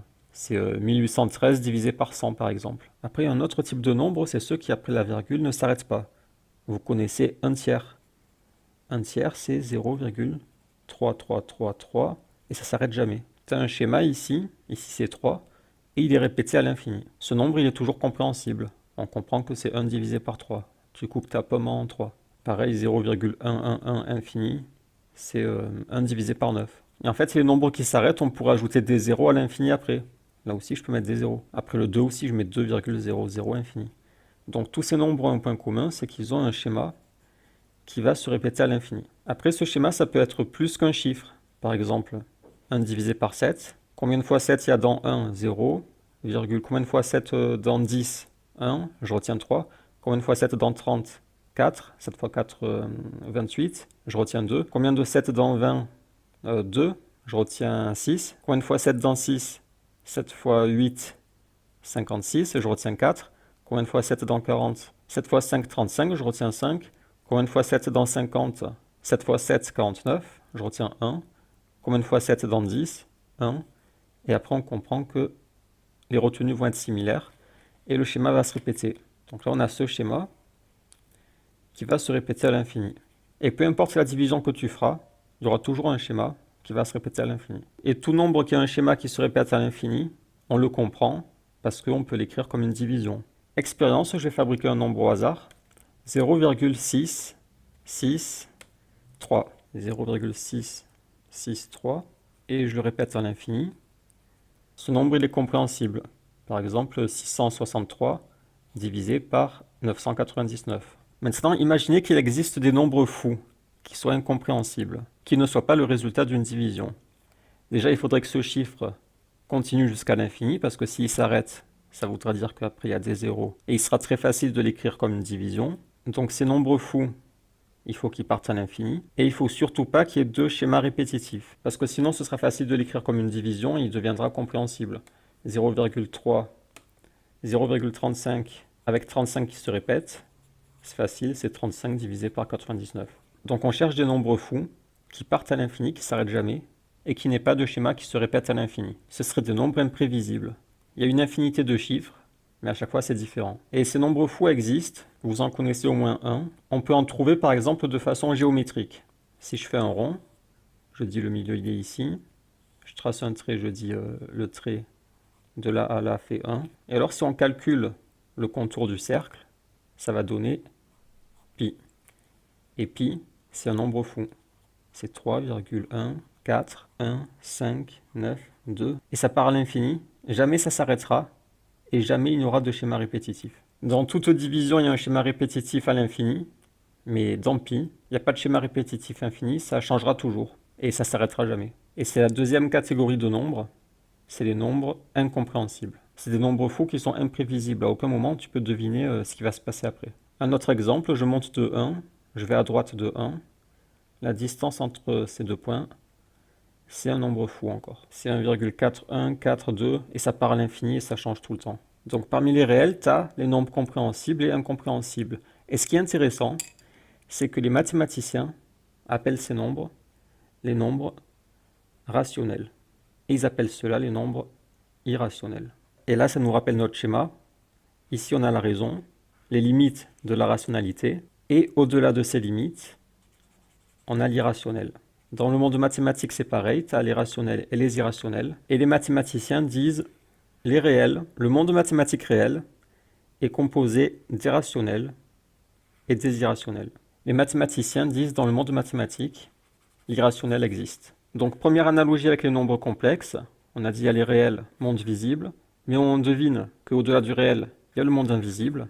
Et en effet, les mathématiciens disent il y a les nombres imaginaires et ils nous permettent de créer les nombres complexes qui nous permettent de faire des calculs qui s'avèrent tellement prédictifs dans la réalité qu'on devine qu'en fait, quand on les a imaginés, il se peut qu'en fait, ils aient un certain degré de réalité identique au nombre réel. En fait, on a imaginé ceci en particulier parce qu'on a cherché des nombres qui nous seraient utiles pour nos calculs.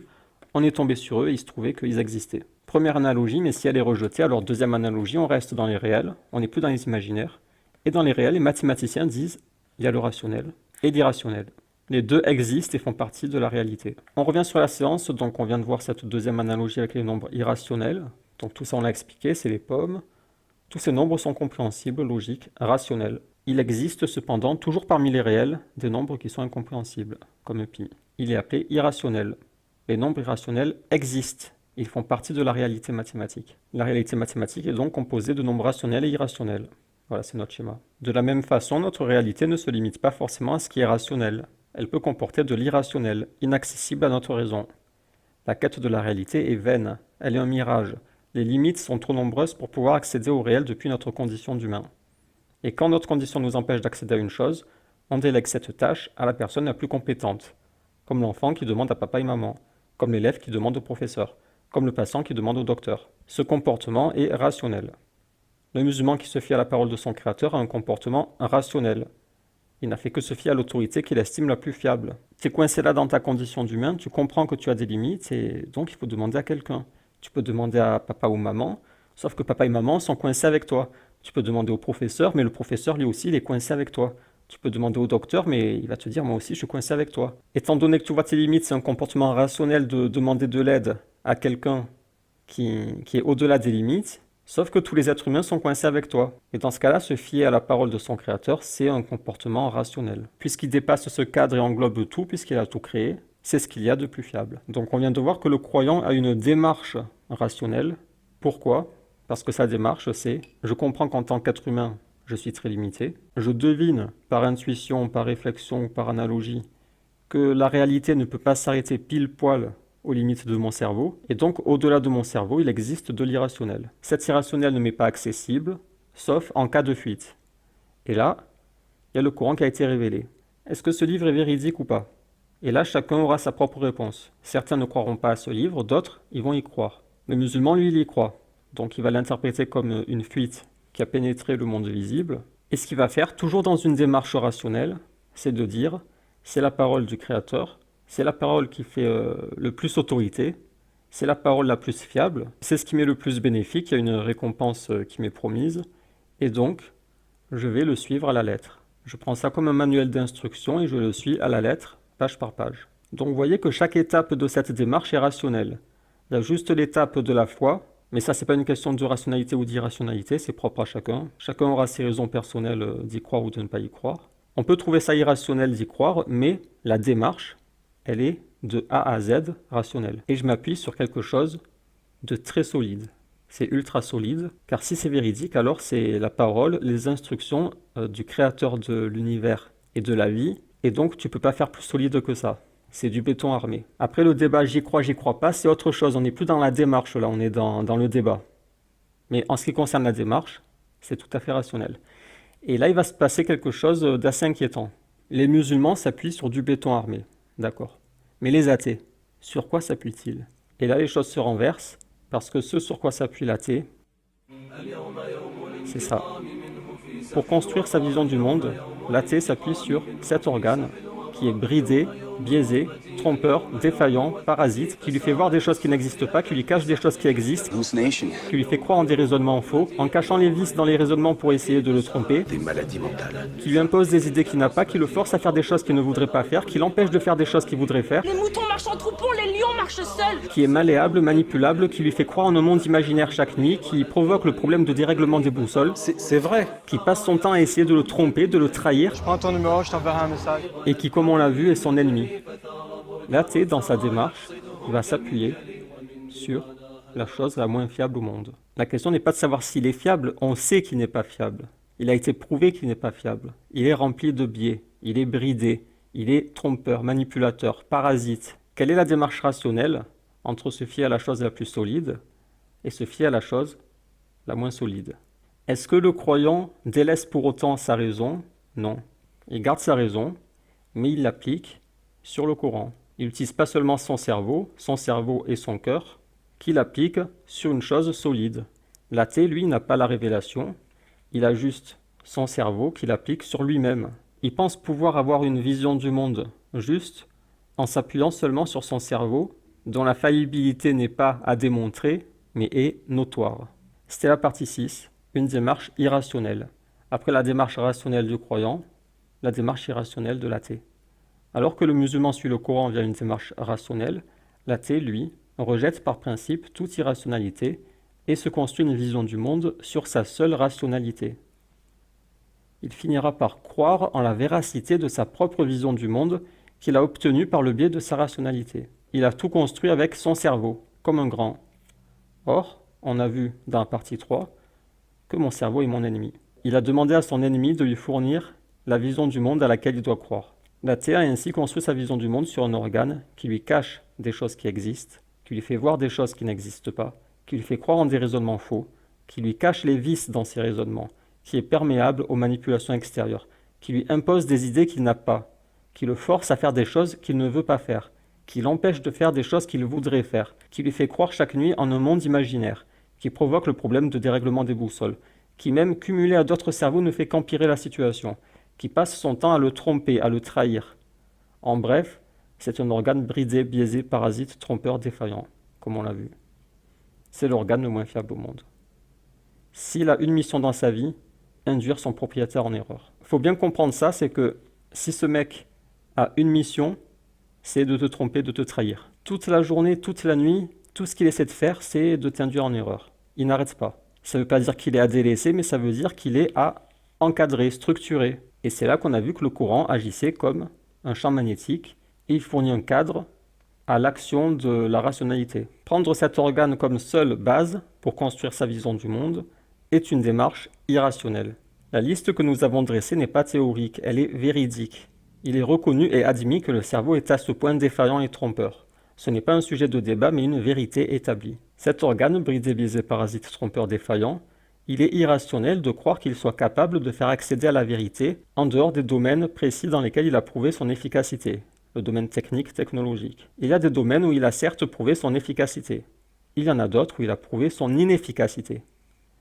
Et se fier à lui dans ces derniers domaines à cause de son efficacité dans les premiers est un grave biais dont nous parlerons dans une autre séance. Partie 7, dernière partie, la raison du cœur. Le musulman doit-il pour autant délaisser sa raison? Non. Le Coran insiste beaucoup sur la raison, la réflexion, la méditation. Sourate 21, verset 10, « Nous avons certes fait descendre sur vous un livre dans lequel se trouve votre rappel. Ne raisonnez-vous donc pas ?» Sourate 29, verset 35, « Et nous en avons certes laissé une preuve évidente pour un peuple qui raisonne. » Sourate 8, verset 22, « Certes, les pires créatures pour Allah sont les sourds-muets qui ne raisonnent pas. » Il n'est bien sûr pas question de délaisser la raison. Mais n'est-ce pas contradictoire? On vient de voir que la raison n'était pas si fiable. Pourquoi le Coran appellerait-il à se fier à une chose non fiable? En fait, nous n'avons pas dit que la raison était à délaisser complètement. Seulement qu'elle n'était pas assez fiable pour s'y fier aveuglément sur toute chose. Car malgré sa fiabilité certaine, elle a aussi des limites importantes. Le Coran appelle à l'usage de la raison, oui, mais la raison dont il est question dans le Coran est une raison plus intéressante que la simple raison cérébrale. C'est une raison qui a une dimension supplémentaire. Sourate 22, verset 46, « N'ont-ils donc pas voyagé sur la terre, et n'ont-ils pas des cœurs par lesquels ils raisonnent, ou des oreilles par lesquelles ils entendent ?» Là, on voit que la raison concerne aussi le cœur. Sourate 7, verset 179. Ils ont des cœurs par lesquels ils ne comprennent pas. Là, il est dit que le cœur peut comprendre. Donc la raison dont parle le Coran, ce n'est pas seulement la raison cérébrale, mais aussi celle du cœur. La raison dans le Coran n'est pas que cérébrale, mais a une composante émotionnelle. Les savants ont d'ailleurs divergé sur le lieu de résidence de la raison. L'imam An-Nawawi a dit « Il y a là une divergence célèbre. L'avis de nos compagnons et de la grande majorité des théologiens est que la raison se trouve dans le cœur. Abu Hanifa a dit que c'est dans le cerveau. Dans le Coran, la raison n'est donc pas limitée à sa composante cérébrale. Le Coran appelle à l'usage de la raison, oui, mais pas à un usage aveugle, un usage éclairé par la révélation et associé au cœur, la fitra. Récapitulatif. Dans l'avant-propos, nous avons vu que l'irrationnel n'est pas synonyme de faux, et que l'irrationnel peut être accessible par une fuite. Le Coran étant une fuite, son caractère irrationnel s'explique par sa provenance. Dans la première partie, nous avons vu que l'accumulation de cerveau, lors de débats, n'aide pas à la détermination de la vérité dans certains domaines. Dans la deuxième partie, nous avons vu que la réalité n'a que peu d'importance. Chacun se crée sa réalité parallèle. La quête de vérité par soi-même est une illusion. Dans la troisième partie, nous avons vu que notre cerveau était notre ennemi. Il est comme un corps parasite qui ne cesse d'essayer de nous tromper. C'est un organe bridé, biaisé, parasite, trompeur et défaillant, malgré son efficacité prouvée dans certains domaines précis. Dans la quatrième partie, nous avons vu le problème de dérèglement des boussoles. Le cerveau seul ne nous permet pas d'accéder à la vérité dans certains domaines, et nous piège en nous donnant l'illusion d'être dans le vrai. Dans la cinquième partie, nous avons vu que le Coran résout ce problème. Il agit comme le champ magnétique qui manquait au cerveau. Il est un support, un référentiel, qui permet à la raison de s'épurer. Nous avons vu aussi que la démarche du musulman est rationnelle. Dans la sixième partie, nous avons vu que la démarche de l'athée est irrationnelle, car il utilise sa raison comme une chose autosuffisante et s'y fie complètement. Dans la septième partie, nous avons vu que le Coran n'appelle pas à délaisser la raison, mais à en avoir un usage éclairé et assisté. Nous avons ainsi déconstruit l'idée reçue sur l'irrationalité des croyants, et nous avons contre-attaqué en mettant en évidence l'irrationalité des athées. Fin de la séance numéro 3. Donc voilà, je pense que vous avez compris le principe des séances noires, c'est de prendre une idée reçue athée et de la renverser. L'idée reçue, les croyants sont irrationnels, et on répond que la question est stupide, parce que ça ne garantit pas le vrai, et c'est pas une question intéressante, ni à laquelle on peut répondre de façon manichéenne. Einstein, quand il s'est mis à réfléchir sur la relativité du temps, est-ce qu'il était rationnel? Non, c'était irrationnel. Après coup, c'est facile de dire c'est rationnel, mais à l'époque, vous auriez dit, mais Einstein, stop, arrête, c'est irrationnel là. Le temps, tu vois bien, le sablier, Einstein, stop, t'es fou. Tu raisonnes sur une chose irrationnelle, tu perds ton temps, il faut t'interner, je pense. Donc vous voyez, cette question d'irrationalité n'est pas si intéressante, mais ce qui est intéressant, c'est la démarche. Donc une idée reçue athée, les croyants sont irrationnels. On répond que cette question n'est pas intéressante. Une question plus intéressante, c'est la démarche. Est-ce que la démarche du croyant est irrationnelle? Et on explique que ce n'est pas irrationnel et que c'est au contraire rationnel. Et il y a deux gros avantages. Le premier, c'est qu'il a un référentiel solide sur lequel s'appuyer. Parce que l'athée, il a rien, il se construit sur rien, l'athée. L'athée, il fait ça, il rebondit partout. Il n'est pas stable, il n'a pas un support solide. C'est le premier avantage. Et le deuxième avantage, c'est qu'il a un livre. Les autres n'ont pas de livre. C'est-à-dire qu'il va suivre des choses et des croyances que son cerveau a produites tout seul. L'organe produit des choses et il se met à croire aux choses qu'il a produites. Et chaque cerveau produira différentes croyances et il croira à ses propres croyances qu'il a fabriquées. Et ça, c'est un gros avantage d'avoir un livre, c'est que tu sors rien de ton cerveau, juste tu suis ce qui est écrit. Par exemple, celui qui croit aux fantômes. On lui demande, ok, tu crois aux fantômes. Tu as une preuve? Il va te dire, bah, j'ai visité une maison hantée et j'ai entendu des bruits bizarres, j'ai vu une ombre, je me suis senti mal à l'aise, comme s'il y avait une présence, et donc j'en déduis que la maison est hantée, et donc que les fantômes existent. Ok, donc tu dis que tu as vu. Perception, qu'est-ce qu'on a dit sur ta perception? Elle est bridée et biaisée. Tu as vu, entendu, pareil, tu as entendu, c'est pas fiable, c'est ta perception, c'est ton cerveau qui te donne cette perception. C'est pas une chose absolue, c'est une chose produite par ton cerveau. Tu as ressenti une présence. Pareil, c'est un mécanisme du cerveau qui t'a fait ressentir ce sentiment. Mais ce n'est pas un sentiment absolu, c'est un sentiment créé, produit par ton cerveau. Et ce n'est pas quelque chose de très fiable. Et tu en as déduit avec ton raisonnement que la maison était hantée. Pareil, le raisonnement, c'est pas fiable, il est bridé, biaisé. Donc tu te construis une croyance sur du mou, peut-être que tu vas tomber juste, mais en tout cas, tout est produit par ton cerveau. C'est écrit nulle part, t'as pas de livre où c'est écrit « la maison est hantée ». Si tu avais un livre, tu pourrais dire « voilà, la maison est hantée », c'est écrit. Et c'est ça la grande faiblesse de l'athée par rapport au croyant, c'est que l'athée n'a pas de livre. Il n'a donc pas de référentiel, rien de solide sur quoi s'appuyer, et il va produire lui-même ses croyances. Et le scientifique, lui, va se borner dans un cadre très restreint. Il va limiter la réalité au monde visible et prouvable.